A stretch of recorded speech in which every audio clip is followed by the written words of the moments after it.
Hey everyone, welcome to the Bruce Williams channel. I want to talk about a shady, stupid practice that happens at some Rolex authorized dealers around the world. This one, in this instance, happened in Indonesia. It happened to a viewer of mine who wishes to remain anonymous. He wants to keep his privacy, and I will respect that. So I'm going to call him Adam here throughout this video, and I will drop in pictures of his collection, the watches that we're going to be talking about.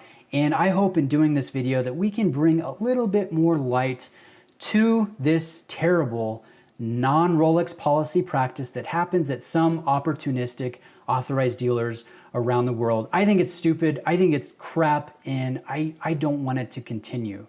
So let's talk about it, guys. This might be a little bit of a long video, but we'll get through it here. So Adam, he wants to buy a Rolex Hulk. And guys, I'm wearing a Rolex Hulk today that I purchased from my authorized dealer here in Utah. And contrary to Adam, I had a great experience. I bought this at retail price.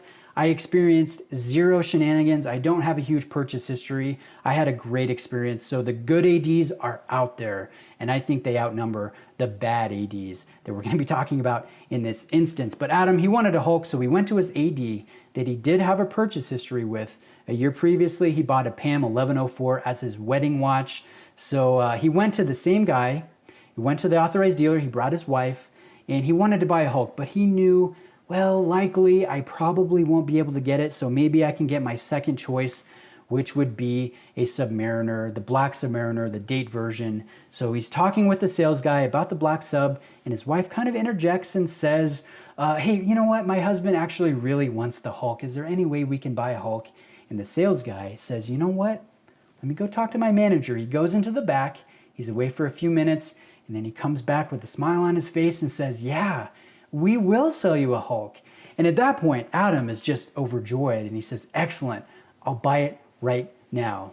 And the sales associate says, well, there's a condition involved, right? We'll sell you the Hulk, but you have to bundle it with another watch, a non-Rolex watch. You have to buy two watches, but if you bundle, we'll sell you the Hulk. And so, you know, at this point, I think most people would say no and leave the store, and rightly so. It's a stupid practice, bundling. But this AD is figured out that there are enough people that are willing to just bite the bullet, hold their nose and say, yeah, I'll buy this extra watch in order to get the one that I really want that I likely won't be able to get in any other avenue, you know, at retail price. So Adam considered it and he said, yeah, okay, let's do it. I'll buy the Hulk and I'll buy a Cartier Santos from you. So he's offering to spend, you know, roughly $15,000, $16,000 at this store. And at that point, the sales associate says, well, I'll let you know, right? I'll call you and let you know. It has to be approved by my manager, by HQ. So he goes home with his wife. 2 weeks later, the sales associate calls him back and says, you're not approved for bundling with this Cartier, but we will give you two options. You can buy the black sub that you don't really want without bundling, or if you want the Hulk, you have to bundle it, but you have to buy an IWC. So right there, let me tell you guys what I think is happening here. This authorized dealer, they know that they can sell these hard to move watches, right? These Rolex stainless steel sports pieces, but they want to also take the opportunity to get some merchandise out of their store to make some sales of watches that don't sell as easily. And I think this Santos was probably too easy of a sell for that store. So they said, no, we need to bump up our IWC numbers. You can buy an IWC from us. So they offered him that. I also think they probably offered this bundling program to maybe 5 people that day for that Hulk. And they were waiting to see what kind of offers they would get, what kind of watches were being proposed by these clients to be sold with the bundle, right? So in the end, they reached out to Adam. They said, no, you got to buy an IWC, and he decided to go for it. So he bought the Hulk, and he picked out an IWC. He bought them both. You guys can see them both here in his watch rotation, his collection. So he ended up, you know, getting the one he really wanted, but he had to buy an additional watch. He had to spend additional thousands of dollars on an AD mandated brand in order to get the one he really wanted. So right off the bat, that's crap. Bundling is stupid. It's under the table. It shouldn't be happening, but you know, it's happening, and it is not a Rolex policy. Let me emphasize something. When Rolex, when they produce their watches and they send them out to the authorized dealers, they get paid by authorized dealers up front. They give them a discount, obviously, but they really dictate what these authorized dealers get, and they do a mix of desirable stainless steel sports models, men's, ladies' watches, two-tone watches, precious metal watches. They're really in control of what they produce and what they send out, and once they send it out, they've made their money. Their hands are washed pretty much from the process. So these shady practices, they're happening by ADs that they already have a ton of money into this product, and they want to sell it for as much as possible so they can meet their overhead, they can meet their profit, sales numbers, their projections, what they need to do to be profitable and make money. So right off the bat, not a Rolex policy or practice, but it's nonetheless happening around the world. In this case, Indonesia. And Adam, I know you're watching this video, so if you're comfortable with it, since this happened to you, please shout out the authorized dealer that this stupid bundling practice is happening at. And guys, if you've been offered this bundling program from other authorized dealers, let's shame them. Let's put their names here in the comments. Let's know who's not doing business the right way. So at this point, he's got his watch. Let's go back to the story. It's not over yet, not by a long shot, guys. And fast forward 2 months, his mother says, you know what, it's my birthday. I want a nice watch. I want a luxury watch. Can you help me pick one out? And Adam says, yeah, absolutely. And he sees the opportunity to go back to this authorized dealer that he's already bought a Panerai, a Rolex, and an IWC from, and he's gonna propose that he can buy a lady's Cartier for his mom, and that can be the bundle watch, and he can take advantage of the situation and buy a desirable stainless steel sports model. So he goes back, he asks the same guy, the same sales guy, if he can buy a Submariner, a black one, excuse me. And the guy says, no, you just bought a Hulk 2 months ago. You're gonna be flipping this. And Adam says, no, I'll bundle. I'll buy a lady's Cartier from you guys. And at that point, the authorized dealer says, yeah, sure, we'll do that. And so Adam thinks he's gonna get his Rolex, another one. He's gonna get his mom the watch she wants, and he's gonna leave a happy customer. But here's the thing. The authorized dealer says, we're not gonna approve this bundle. You have to bundle it with a third watch. And it has to be a Tag Heuer, and it has to be at least $2,100 after, discounts and stuff. So, as if it couldn't get worse, he's got to buy a stupid Tag Heuer that he doesn't want. So he decides, you know what, I'll sell the tag, I'll get the watches that I want, and I'll continually build my purchase history with this authorized dealer.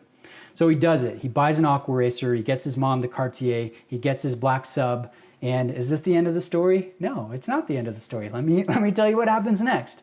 So at this point, his father says, you know what? I want my first nice luxury watch as well. I want a Rolex, and I want a GMT Master 2, and I love the root beer, the two-tone. This is the watch that I love. And he asked his son to go negotiate the watch for him at the authorized dealer. So as his son thinking, oh, hey, I can do this again, Adam goes back to the AD, goes back to the same sales guy that he's bought all these watches from, the Tag, the Cartier, the IWC, the 2 Rolexes, the Panerai, and he says, hey, I want to buy this GMT Master 2, the root beer. It is for my father, and you've told me previously that two-tone Rolexes, you don't have to bundle.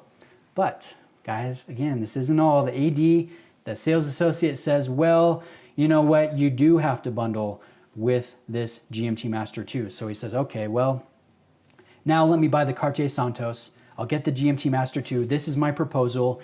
And the guy says, we'll let you know. So he goes home, and every so often he calls to see if his bundle has been approved, and he doesn't hear back from his sales guy, right?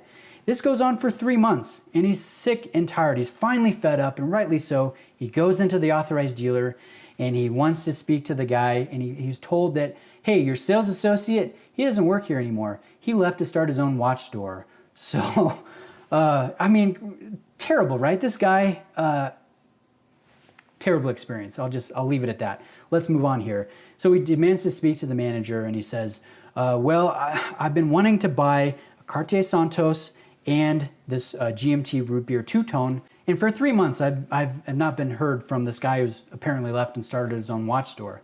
So the manager says, I'll let you know by tonight. So he goes home, and that night he gets a call from the sales manager of this Indonesian authorized dealer, and the sales manager says, no, you can't buy the Santos, you can't bundle with that, but you can bundle with an IWC Portuguese.